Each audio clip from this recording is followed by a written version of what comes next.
Lo que hemos aprendido del Gran Premio de México, donde es verdad que han pasado muchas cosas, Chris, de las que hay que aprender.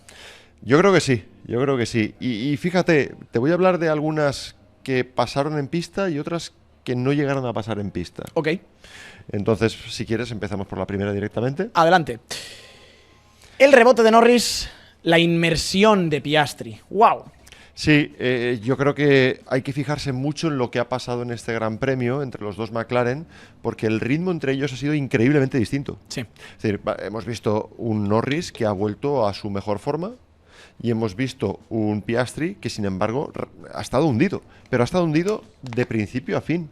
El único momento que ha tenido de sacar la cabeza ha sido después de una muy mala salida, remontando de una forma decente, vamos a decir, pero decente en la que adelantar le seguía costando mucho, decente en la que no tenía el ritmo de los pilotos delanteros, y eso es una evidencia. Con los datos en la mano, ¿vale? Queda clarísimo. Por tanto, cuidado, ¿no? Porque es verdad que es una pista de unas características particulares. Y fíjate, ¿no? Venimos de un gran premio ya en el que se sufrió con el agarre, una pista deslizante, y que tuvimos con un Piastri malo, sí. Y tuvimos un Norris que estaba remontando, sin embargo, ¿no? Que estaba ya en las primeras posiciones. ¿Qué hemos tenido en México? Otra vez una pista deslizante y otra vez un Norris, de hecho esta vez mejor, y un Piastri fatal. Hay dos cosas que me gustaría mencionar aquí, y es que primero, a principio de temporada teníamos a un Norris inseguro en el coche y un Piastri completamente afirmado en su coche. Sin embargo, ahora tenemos un poco lo contrario. Sí.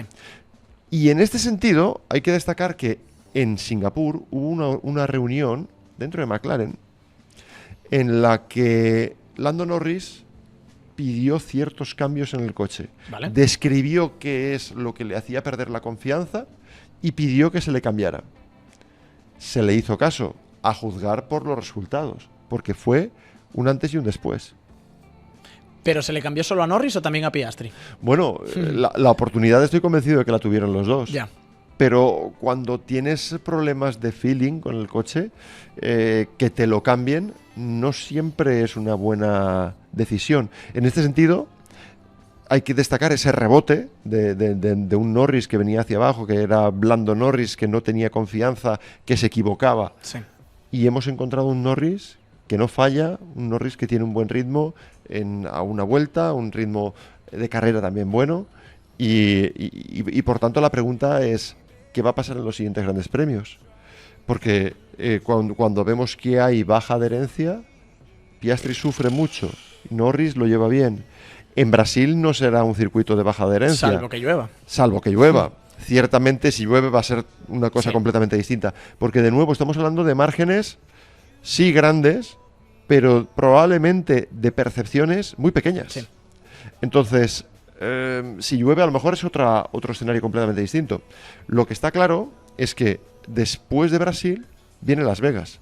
Y Las Vegas vuelve a tener muy baja adherencia. Sí. ¿Volveremos a ver sufrir a Piastri? O sea, ¿lo hará bien en Brasil y lo volverá a hacer mal en Las Vegas? ¿Y qué pasará con Norris? ¿Será al contrario? Realmente el Mundial está en llamas y yo creo que es muy importante prestar atención a estos pequeños detalles. A ver, la verdad es que Norris fue clarísimamente el piloto de mejor ritmo en el Gran Premio de México, y para ser justos, como ya hemos dicho, Piastri no tuvo un mal ritmo, pero tuvo una muy mala salida, cayó a la 9ª posición y creo que quedó enmascarado su verdadero ritmo por las circunstancias que tuvo, ¿no? Por tener que remontar y por tener que ir detrás de coches en los que iba a desgastar su neumático. Creo que fue un gran premio especialmente interesante para juzgar a los dos McLaren. Aún así, has dicho una cosa interesante, Chris, y es que hubo una reunión de McLaren y algo se cambió en el coche de Lando Norris que le ha dado esa confianza y le ha funcionado. A lo mejor quizá el pensamiento fácil es decir, favoritismo a Norris, que hace lo que él quieren. Yo también me quedo con otra reflexión. Norris sabía qué cambiar en el coche y Oscar no. Claro. ¿Y por qué no pensamos en principio de temporada? Claro. Que tuvimos a un Norris claramente en desventaja por el mismo motivo, porque no se aclaraba con el coche, no tenía el feeling adecuado. luego lo fue encontrando, ¿no? Es súper curioso la montaña rusa que están pasando, tanto por errores propios como por error de juicio a veces del equipo o simplemente no entender cómo va su coche lo suficiente. Cuando estás ahí en ese margen de arriba... Pero te digo una cosa, podríamos hablar también de Red Bull, ¿eh? Sí, sin duda. Que también han tenido grandes baches. Eso es. Porque aquí inmediatamente cuando el Red Bull no va, solo y exclusivamente hablamos del Red Bull, de lo mal que va, de cuánto se nota que están perdiendo los técnicos clave. Pero nunca hablamos de que quizá se puede llegar a perder también el feeling, aunque seas Dios en la tierra, ¿no? Con un volante entre las manos. Va, lo siguiente que hemos aprendido en el Gran Premio de México, que Aston Martin y Williams son historias diferentes, pero con el mismo resultado. Es terrible, ¿no? Es terrible lo que vimos de los españoles en el Gran Premio de México. Lo de Aston Martin se veía venir. Vamos a explicarlo un poquito, ¿no? Para que la gente lo entienda. ¿Qué es lo que está pasando con Aston Martin? En los circuitos donde hay bajo grip, en los que además necesitas un alerón en configuración de alta carga, pero hay poca densidad de aire y por tanto es un circuito de baja carga, es donde más sufren. Sí. Entonces, digamos que México lo tiene todo. Sí, sin duda. En otro tipo de circuitos las cosas van a ser muy distintas. En este sentido hay que pensar que Brasil va a ser completamente diferente. Pero realmente fue un gran premio para olvidar. Para los dos Aston Martin y el de Fernando, me atrevo a decir que particularmente, porque incluso en la salida se vio envuelto, incluso me atrevo a decir que él fue el que hizo el primer movimiento, ¿no? Sí, de ese efecto dominó. Hubo una compactación de 3 coches en paralelo, estaba Ocon por delante, Fernando recula de algún modo, pero acaba tocando al Haas, el Haas al Williams, el Williams al Racing Bulls. Resultado, un desastre. Y lo que es peor, él hizo las curvas 1, 2 y 3 bien y sin embargo perdió posiciones. Y aquí habría otra reflexión de fondo, ¿no? Que no la vamos a considerar uno de los aprendizajes porque en el fondo esto ya lo aprendimos hace tiempo. Sí. En circuitos donde los límites de pista están un poco difusos, donde se puede ir por fuera de la pista y estamos en primera vuelta, se consienten muchas cosas que no deberían, que quizá no se deberían consentir. Pero también es verdad que caemos, pues, si no se consintiera absolutamente nada, quizá nos veríamos en la situación de salidas que parecerían Scalestric. Sí. Y necesitamos salidas que no sean de Scalestric, porque es uno de los lugares donde más cambios de posiciones hay. Estamos de acuerdo. Está ahí en ese límite, ¿no? En el caso de Williams, sobrevenido todo. En el caso de Williams fue completamente distinto. Fue sobrevenido, efectivamente, y la verdad es que uno de los dos Williams, sobre todo, tenía un ritmo muy bueno. Sí. Pero cuando digo muy bueno, es que estaba al nivel de Leclerc. Es que, y es el de Carlos Sainz. Es que me estás jodiendo, Chris. Bueno, yo he venido... Me estás haciendo daño. Yo he venido a traerte aprendizajes que salen del circuito Hermano Rodríguez. A veces la letra con sangre entra, ¿sí? Lo cierto es que fue muy veloz. En clasificación hizo un trabajo excepcional. En ritmo de carrera lo estuvimos analizando tú y yo. No daba malas sensaciones, obviamente no estaba al nivel de McLaren y tampoco del Red Bull de Max Verstappen, aunque luego Verstappen se perdió un poco. Me gustaría entender, y eso no lo podemos considerar aprendizaje, porque yo no lo he aprendido, no lo sé, ¿vale? ¿Por qué se desdibujó? Max Hubo un momento en el que se desdibujó. Quali, sí. Y luego en carrera tampoco tuvo un ritmo... Salvo el último stint con el blando, que entonces ahí empezó a hacer magia. Pero sí, por gestión del neumático, ni siquiera por velocidad. Efectivamente. Pero hay que decir que no se vio en el último stint. Carlos Sainz con el blando iba muy rápido, sí. muy rápido. Yo creo que la estrategia de 2 paradas era la adecuada y creo que lo organizaron bien en Williams por una vez. Perdona si te piso algo de la sección, pero es que hay una cosa que no me puedo quitar de la cabeza. Leí que Carlos, con las 2 penalizaciones, con la estrategia, todo lo que ocurrió, terminó 20 segundos por delante de los Alpine. Efectivamente.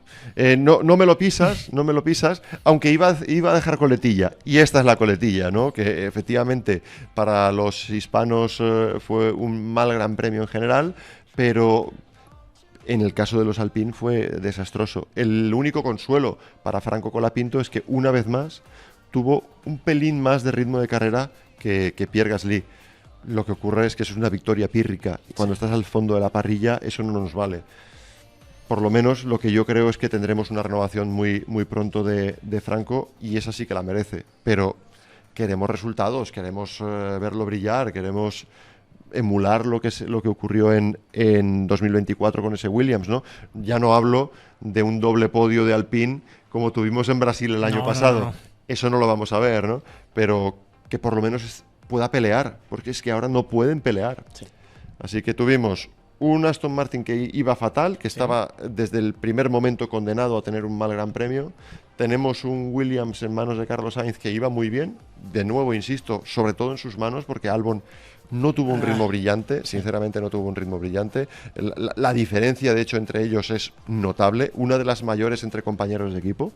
Y sin embargo, digamos que el farolillo rojo se lo lleva, a pesar de todo, el Alpine de Franco Colapinto. El siguiente aprendizaje es de los tuyos. El siguiente es de los tuyos. Este es Made in Cristóbal, es tirar de historia pura. Y es algo que pudo pasar en el hermano Rodríguez y algo muy feo.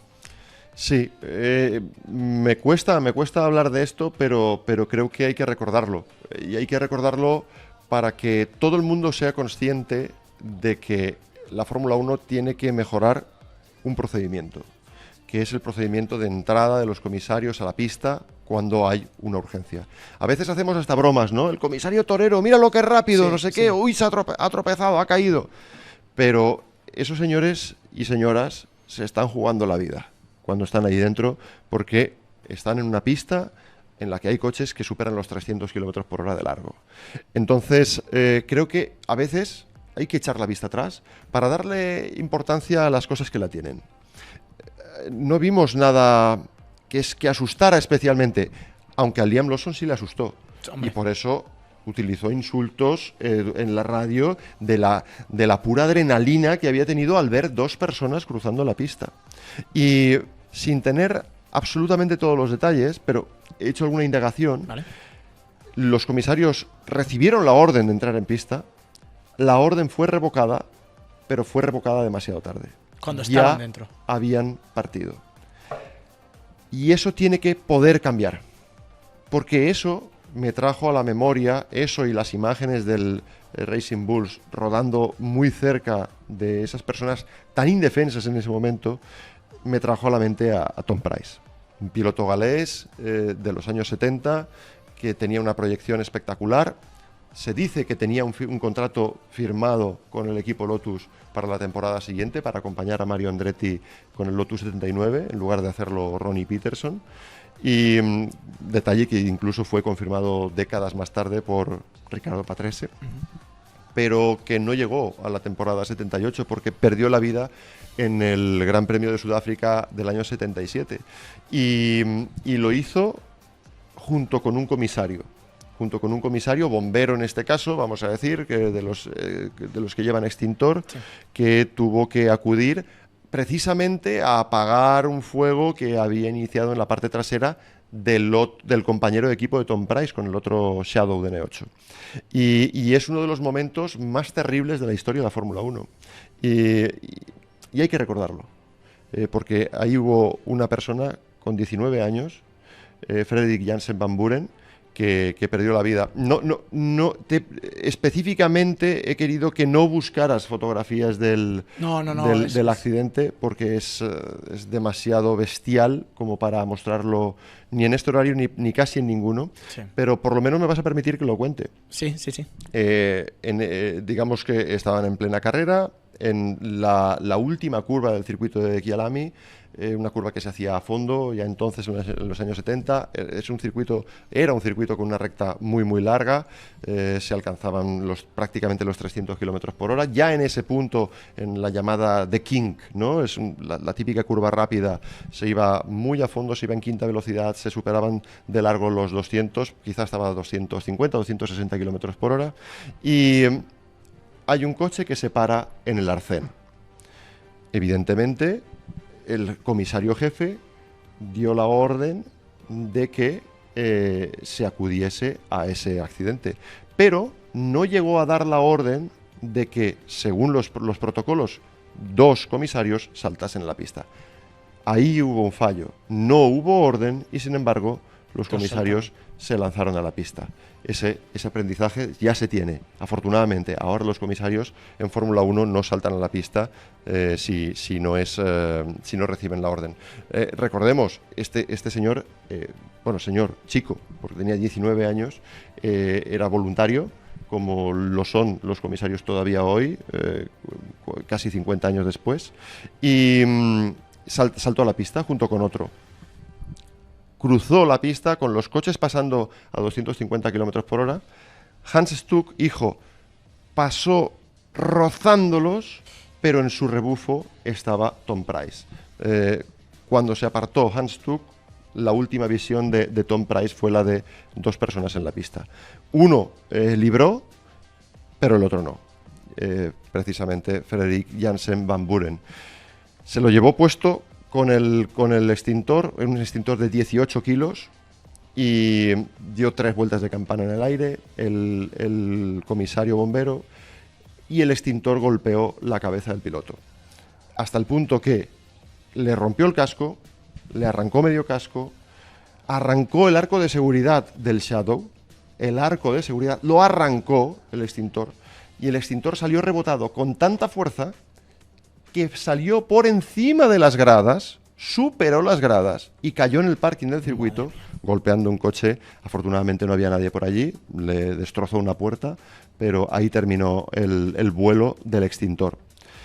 Y no terminó ahí el accidente. Evidentemente, sobre el pobre Frederik no hubo nada que hacer. Quedó desmembrado totalmente. Para saber quién había sido el comisario accidentado, tuvieron que reunirlos a todos. Dios mío. Y él era el único que faltaba.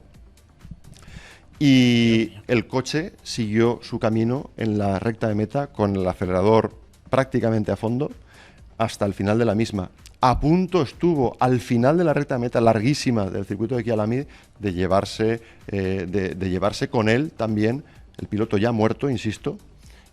No quiero describir con detalle cómo quedó la cabeza. Sí podemos decir que la muerte fue instantánea, al menos. Se llevó incluso al Ligier del Jacques Lafitte, le hizo daño en una rodilla, pero entró cruzado, porque claro, siguió con el acelerador a fondo, mientras que los otros pilotos frenaron y trazaron la primera curva. Es golpe en T, es el típico golpe. Es golpe en T. Fue justo en el morro y por tanto salvó las piernas Jacques Lafitte milagrosamente. Y eso pasó porque 2 comisarios saltaron a pista cuando no tocaba. Y es verdad, este fin de semana todos vimos como a cámara lenta que Liam Lawson pasa al lado de los comisarios, parece que controlando la situación. Pero ¿en qué zona del circuito se produce esto? En una zona muy lenta. ¿En qué situación? Había banderas amarillas, doble bandera amarilla, la respetó Liam Lawson. Pero tú imagínate que esto sucede en otra circunstancia y en otra parte del circuito, donde se superan los 250 km por hora o los 330 que estaban superando en el circuito Hermano Rodríguez, ¿no? O estás en la escapatoria y pierdes el coche y entonces efectivamente pasa otra cosa como en Suzuka. No podemos frivolizar ni en lo más mínimo. No, fue muy grave. El hecho de que, no pasó nada. No. Menos mal. Es obvio que la FIA va a tomar cartas en el asunto. Y desgraciadamente, en este deporte, como en casi todo en la vida, estábamos hablando antes de la riada aquí en Valencia, ¿no? Parece que tengan que ocurrir las desgracias para tomar medidas. Espero que esta vez, aunque no ha habido desgracia, se tomen medidas, porque la hemos visto de cerca y sobre todo tenemos memoria. Y por eso contamos lo que pasó con Tom Pryce en Kyalami en el 77.